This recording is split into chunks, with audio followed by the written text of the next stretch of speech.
Knowledge corner YouTube চ্যানেলে সবাইকে স্বাগত জানাই।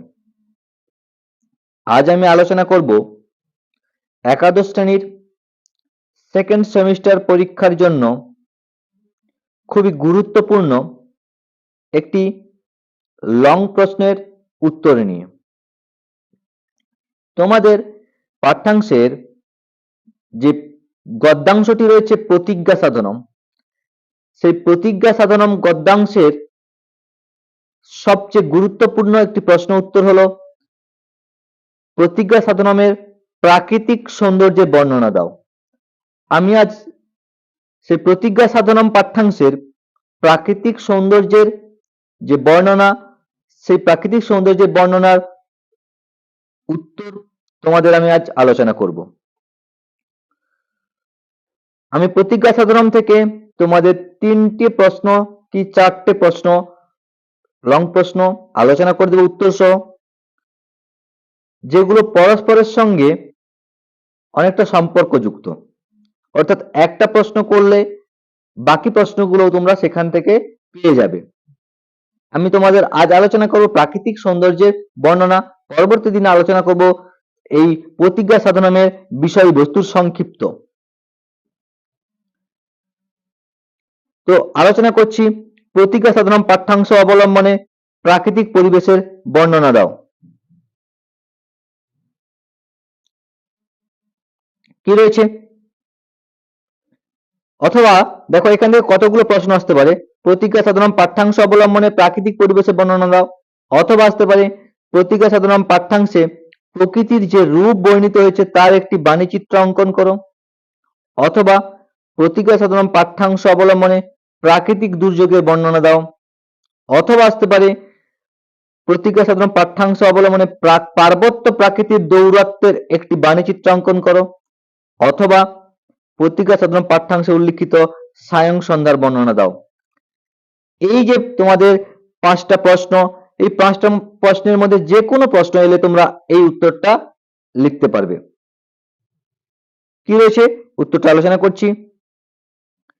আধুনিক সংস্কৃত পণ্ডিত অম্বিকা দত্ত ব্যাস রচিত শিবরাজ বিজয়ং নামক ঐতিহাসিক উপন্যাসের প্রথম বিরামের চতুর্থ নিঃশ্বাসের অন্তর্গত প্রতিজ্ঞা সাধনম পাঠ্যাংশে আষাঢ় মাসের বর্ষার সন্ধ্যাকালীন পার্বত্য প্রকৃতির এক ভয়ঙ্কর ও সজীব চিত্র পাই। তাহলে কি বলছে না, অম্বিকা দত্ত ব্যাস, আমরা জানি প্রতিজ্ঞা সাধনমের রচয়িতা কে না পণ্ডিত অম্বিকা দত্ত ব্যাস। সেই পণ্ডিত অম্বিকা দত্ত ব্যাস এর মূল যে গ্রন্থটির নাম শিবরাজ বিজয়। এই শিবরাজ বিজয় একটি ঐতিহাসিক উপন্যাস। সেই ঐতিহাসিক উপন্যাসটা তিনটি বিরাম এবং প্রত্যেকটি বিরামের 4টি করে নিঃশ্বাস রয়েছে।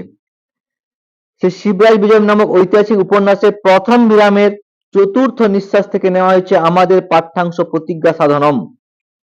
এই প্রতিজ্ঞা সাধনম পাঠ্যাংশে আমরা আষাঢ় মাসের এক সন্ধ্যার প্রাকৃতিক পরিবেশের বর্ণনা পাই। যেই প্রাকৃতিক পরিবেশের বর্ণনা যেমন ভয়ঙ্কর তেমন একদিকে সজীব। অর্থাৎ সজীব কারণ যে বর্ণনা এখানে পাঠ্যাংশে দেওয়া হয়েছে সেই বর্ণনা আমরা এখনকারও আষাঢ় মাসের সন্ধ্যার সময় দেখতে পাই, তাই এখানে সজীব বলা হয়েছে। কি বলা হয়েছে না, সূর্যাস্তের সৌন্দর্য। প্রথম পয়েন্ট, সূর্যাস্তের সৌন্দর্য। আষাঢ় মাসের এক সন্ধ্যার সময় শিববীর অর্থাৎ শিবাজির এক বিশ্বস্ত অনুচর নাম রঘুবীর সিংহ শিবাজির পত্র নিয়ে সিংহদুর্গ হতে তোরণ দুর্গে যাত্রা করেন।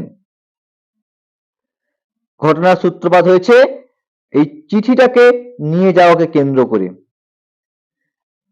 কোন সময় যাচ্ছে না, এই সময় ভগবান সূর্য অস্তাচলে যেতে ইচ্ছুক হয়েছেন। সিন্দুরের মতো লাল রঙে স্নাত হয়ে সূর্য পশ্চিম দিকে মেঘের ভেতর প্রবেশ করলেন। পরবর্তী পয়েন্ট, পাখির কলতান ও সন্ধ্যার প্রকৃতি। সূর্য পশ্চিম দিক অবলম্বন করে মেঘের মধ্যে প্রবেশ করলে দিবাভাগের অবসান ঘটে। অর্থাৎ যখনই সূর্য অস্ত যাচ্ছে তখনই সূর্য অস্ত যাওয়ার সঙ্গে সঙ্গে দিবাভাগ, সেই দিবাভাগের অবসান ঘটলো, শুরু হয়ে গেল সন্ধ্যার প্রাক্কাল অর্থাৎ সন্ধ্যার সময়। এই সময় চড়ুই পাখিরা বাসায় ফিরে আসছে। সন্ধে বাড়ার সঙ্গে সঙ্গে বনভূমি অধিক থেকে অধিকতর অন্ধকারাচ্ছন্ন হয়ে পড়ছে, অর্থাৎ বনভূমি অধিক থেকে অধিক অন্ধকার হয়ে যাচ্ছে। ঠিক তখনই চতুর্দিকে পর্বত শ্রেণীর মতো মেঘমালা সমস্ত আকাশকে আচ্ছাদিত করে ফেলেছে। আর ঠিক তখনই দেখা গেল, যখন সন্ধ্যা হয়ে আসছে, তখন সেই আষাঢ় মাসের যে মেঘ, সেই মেঘ কি করলো, পর্বতমালার মতো আবির্ভূত হয়ে আকাশকে ঢেকে দিল। আকাশকে ঢেকে চারদিকটাকে যেন আরো বেশি অন্ধকার করে তুললো। পরবর্তী পয়েন্ট, পার্বত্য বনভূমির দুর্যোগ। প্রকৃতি হঠাৎ ভয়ঙ্কর ও রহস্যময় রূপ ধারণ করলো। ঝড়ের কারণে সন্ধ্যার স্বাভাবিক অন্ধকার দ্বিগুণ হয়েছিল। ধুলোকণায়, শুকনো পাতায়, ফুলের পরাগে ও শুকনো ফুলে, অর্থাৎ ওই যে অন্ধকারটা দ্বিগুণ হলো কি কারণে, না ধুলোকণায়, শুকনো পাতায়, শুকনো ফুলে আর ফুলের পরাগে।